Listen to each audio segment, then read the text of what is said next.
Vous souhaitez recruter un salarié en contrat à durée déterminée, dit CDD, mais vous vous demandez si votre situation vous permet d'y recourir.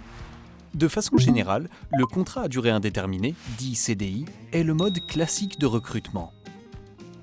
Dans certaines situations, il est possible de recourir au CDD pour une tâche précise et temporaire, et uniquement si le motif invoqué est prévu par la loi, à savoir le remplacement d'un salarié, comme par exemple une absence, un congé de maternité, un passage provisoire à temps partiel, un départ définitif d'un salarié avant suppression du poste, l'accroissement temporaire d'activité, comme par exemple une augmentation de l'activité habituelle de l'entreprise, la réalisation d'une tâche exceptionnelle ou des travaux urgents, les emplois saisonniers, et enfin les emplois d'usage.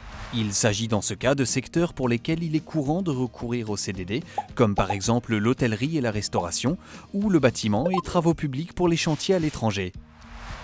Sachez par ailleurs qu'il existe certains CDD spécifiques, comme par exemple le CDD à objet défini pour les ingénieurs et cadres, le contrat d'apprentissage, ou le CDD senior. Au contraire, il n'est pas possible de recruter en CDD dans certains cas, notamment pour pourvoir un poste permanent.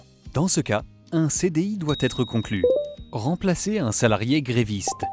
Effectuer des travaux particulièrement dangereux dont la liste est fixée par décret, sauf dérogation. Remplacer un salarié ayant fait l'objet d'un licenciement économique il y a moins de 6 mois, sauf cas particulier.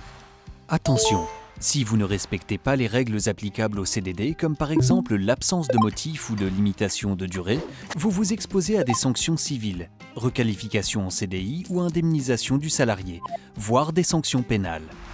Pour plus de renseignements, consultez nos fiches dédiées.